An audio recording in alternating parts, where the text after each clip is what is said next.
Many years ago, there lived a couple named Sasha and Frank, who were the loveliest couple anyone had ever seen. Sasha was beautiful with bright eyes and a voice that could shake a building when she got angry, which unfortunately was always the reality because anger was her natural talent. She got upset faster than water boils on high fire. Frank, on the other hand, was quiet and calm like a statue in a museum. He believed life should be lived with discipline, silence, and seriousness. People used to say they balanced each other like fire and ice, or pepper soup and cold water. When they first got married, their home was full of joy and jokes. Frank would return from work and Sasha would run to hug him like in a movie scene. They cooked together, danced in the kitchen, and they laughed at silly things. Their lives felt soft and sweet like fresh cake. Unfortunately, trouble began the day Frank discovered a 24-hour news channel that discussed politics, economic madness, exchange rate drama, and national disappointments from morning till midnight. At first, Sasha thought it was normal and even cute because she believed every man liked news a little. But Frank did not just like news a little. Frank loved news the way everyone loves oxygen. The TV became his best friend, his companion, his diary, his breakfast, lunch and dinner. It was so bad that every time Sasha wanted to talk, the remote was already in his hand and the volume became louder than their marriage. One evening, Sasha walked into the living room wearing a beautiful dress she bought on sales. She posed like a model on runway, expecting Frank to say something romantic. Instead, Frank stared at the television screen like someone controlling a nuclear weapon. Sasha cleared her throat loudly and asked sweetly, "Frank, how do I look?" Frank waved his hand without looking at her and said, "Sasha, please move. You are blocking the news ticker. I'm reading something important." Sasha froze like a frozen fish. She blinked slowly, trying not to explode, but her anger rose like hot steam inside pressure cooker. She asked again, this time louder, "So you are ignoring me because of news?" Frank replied with the calmness that annoyed her blood. "Sasha, please, not now." The next day, Sasha cooked a big pot of spicy pasta that smelled like heaven. She arranged the table nicely with candles and called him gently. "Honey, food is ready." But Frank did not move. She called again, "Frank." Frank replied without even turning his head. "1 minute, they are discussing national crisis." Sasha's eyes twitched like someone receiving electric shock. 10 minutes later, Frank finally came to the table, but instead of eating there, he carried his plate and went back to sit in front of the TV. Sasha looked at him in shock and asked, "Why are you carrying food to the television?" Frank said, "So I don't miss the analysis." Sasha grabbed her chest dramatically like someone about to faint. She asked, "So you want to dine with the news?" Frank answered proudly, "It helps me stay informed." At that moment, Sasha's spirit left her body and returned again. She sat down and stabbed her pasta with so much anger that the fork almost broke. She whispered to herself loudly, "If someone does not carry this TV out tonight, I will break it into pieces and fry it with pepper." Frank raised his eyebrow and said, "Shh, Sasha, don't raise your voice. I am trying to hear something important."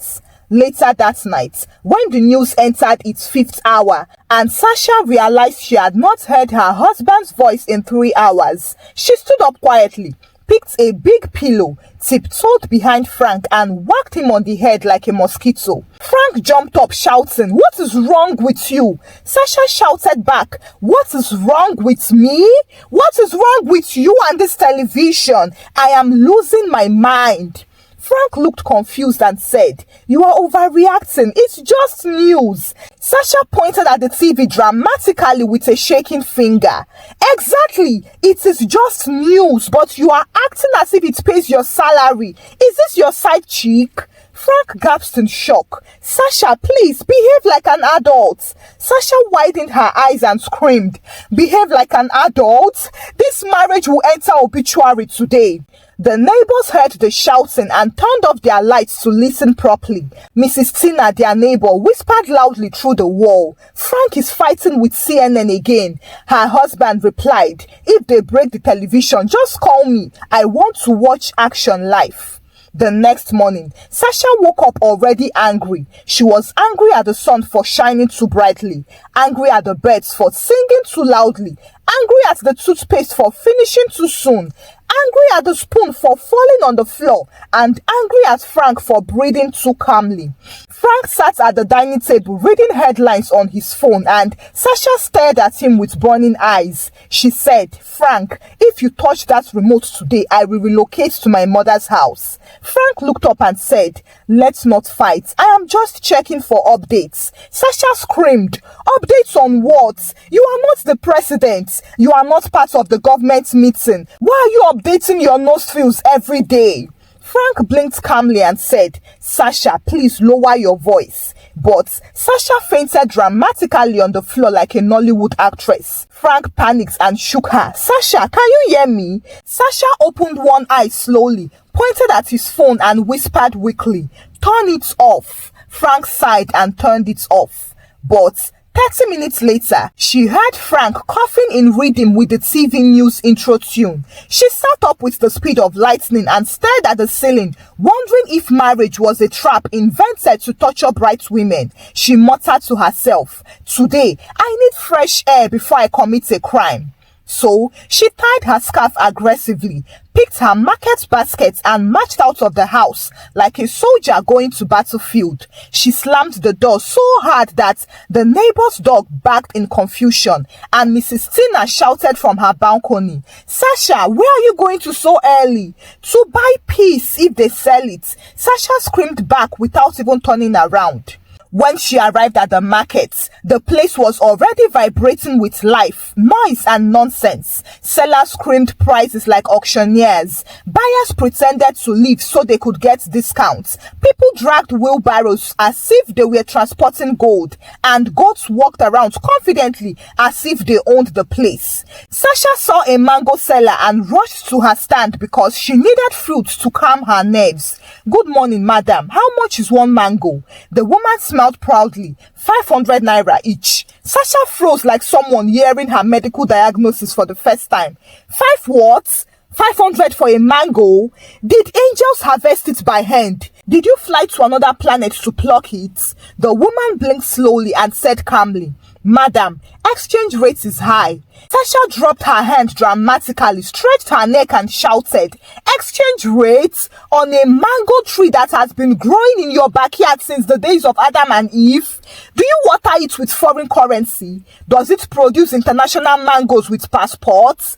People gathered immediately with their ears sharp like eagles. The mango woman refused to be defeated. She placed her hands on her hips and said, Madam, if you don't want to buy, please shift. Others are waiting. Sasha shouted, only your ancestors are waiting to buy. No sensible person will pay 500 naira for a fruit that fell by itself from the tree.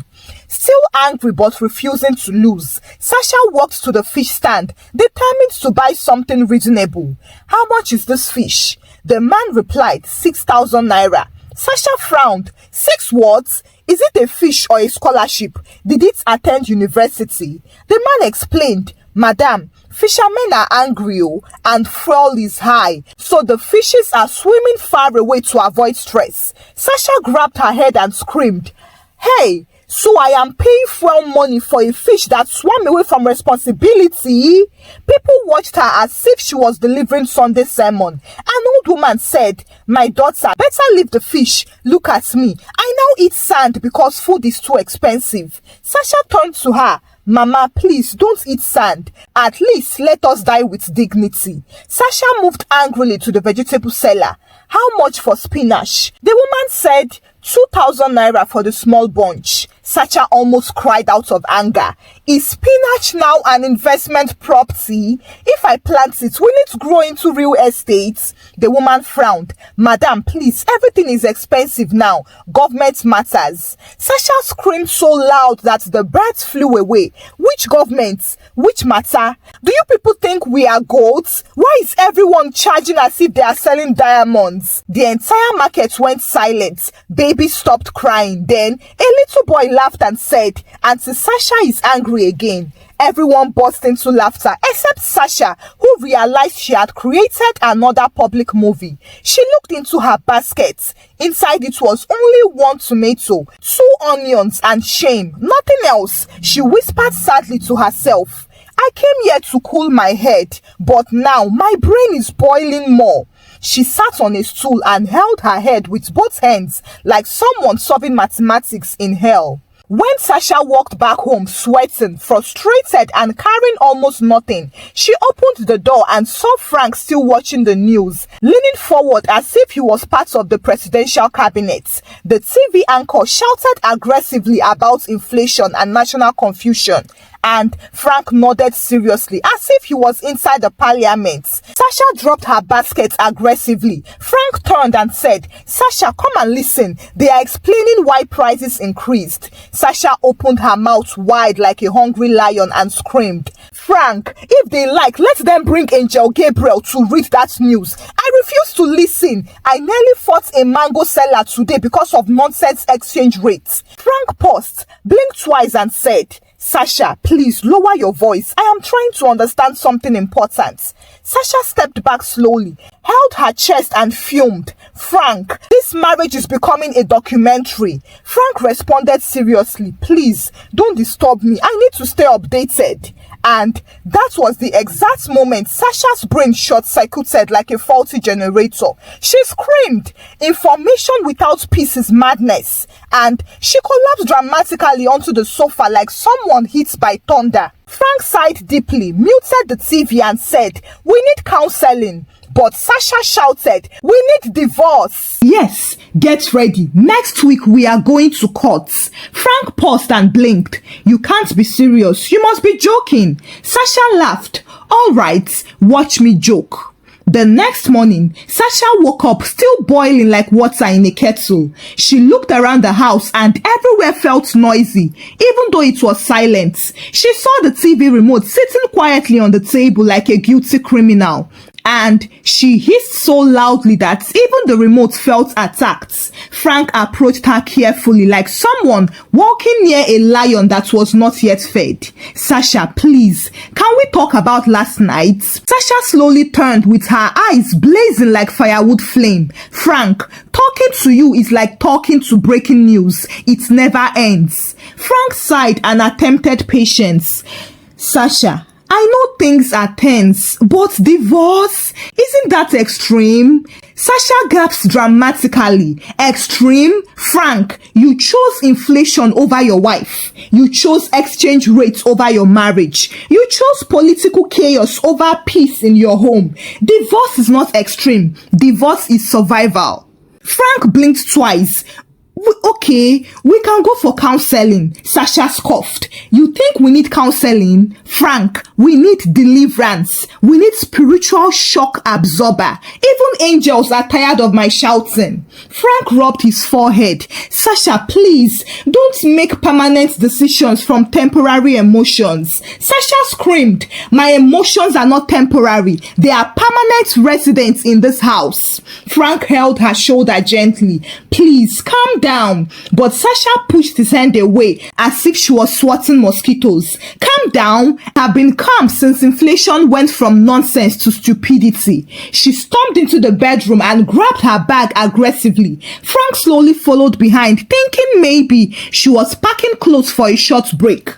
But when he saw her stuffing clothes like a thief stealing from a boutique, he panicked. Sasha, where are you going? To file for divorce. Frank pleaded. Sasha Sasha, please don't do this. I already did it in my mind yesterday. Today, I am submitting it to the government. Frank reached for her hand, but she snatched it away. Frank, you married news. Go and sleep with your remote now.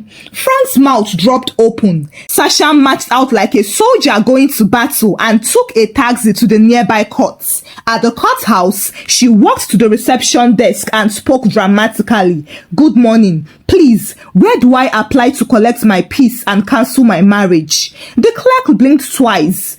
You want to file for a divorce? Sasha nodded urgently before I turn into documentary film.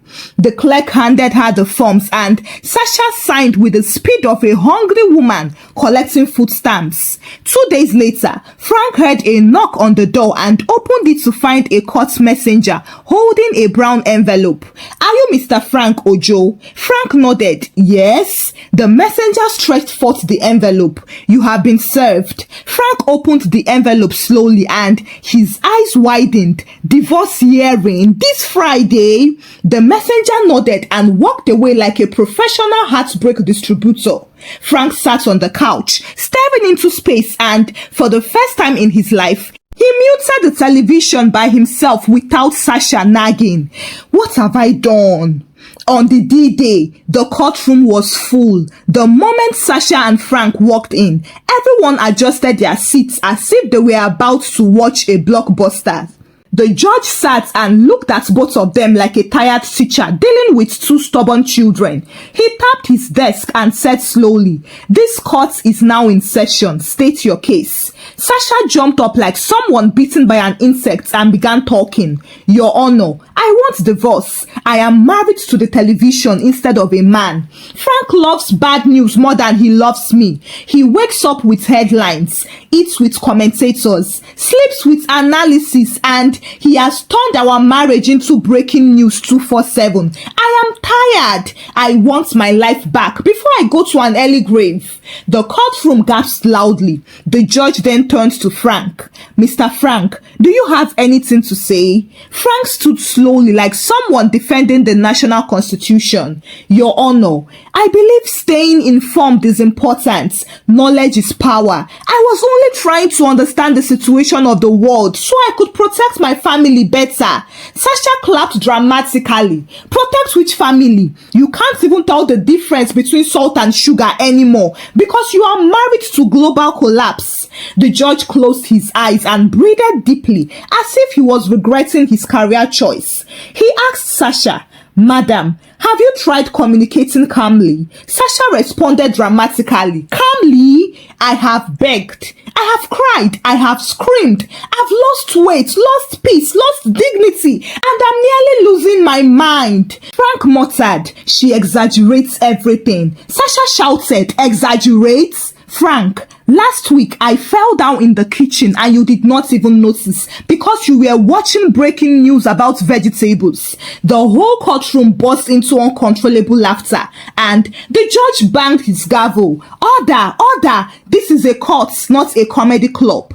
He rubbed his forehead and stared into space as if he needed holy intervention.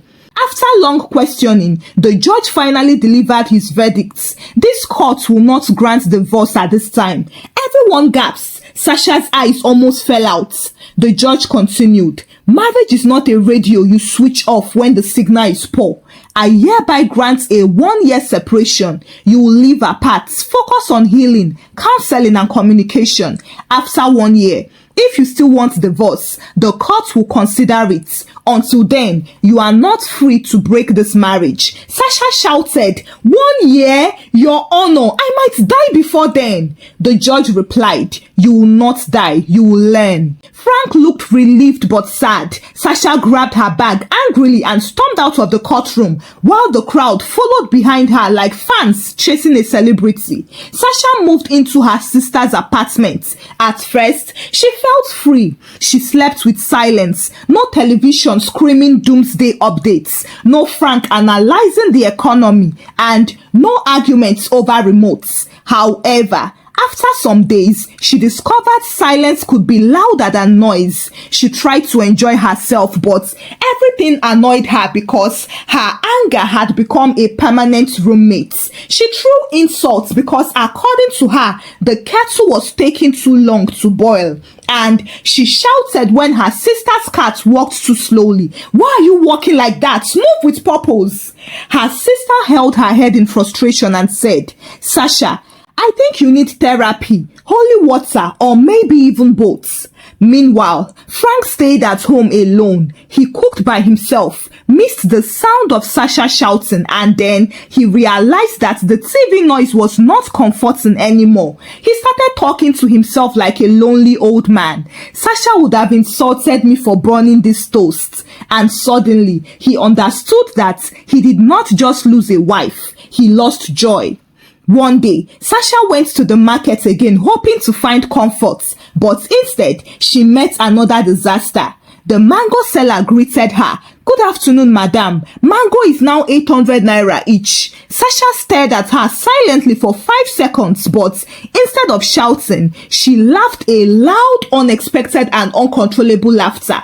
People stopped and stared. It felt strange, relieving, and beautiful. At that moment, Sasha realized she wasn't angry about mango or exchange rates. She was just angry at a world that seemed to be falling apart and at herself for carrying it alone. She whispered, "I miss Frank." 2 days later, Sasha was at home watching her sister's cat walk slowly when the gates opened and Frank entered looking like someone who lost his job and his toothbrush on the same day. He walked up to her and said, "Sasha, I am sorry. I should have listened. I should have turned off the news." Sasha sighed a sigh of relief. "I should have controlled my anger. I fought the whole world and forgot my partner." They stood silently for a moment, then they laughed at themselves. Frank said, "Can we start again slowly?" Sasha nodded. "Yes, but we need rules." And together, they agreed that Frank can only watch news twice a week. Sasha must attend anger management sessions, and the TV remote will stay on top of the wardrobe where neither can reach it without climbing. When they were both sure of the rules, they hugged awkwardly and beautifully. Thank you for watching the story. Kindly share your thoughts about the story with me in the comment section. Give the story a thumbs up and share the story out with your loved ones. Subscribe to this channel for more interesting stories. Thank you and remain blessed.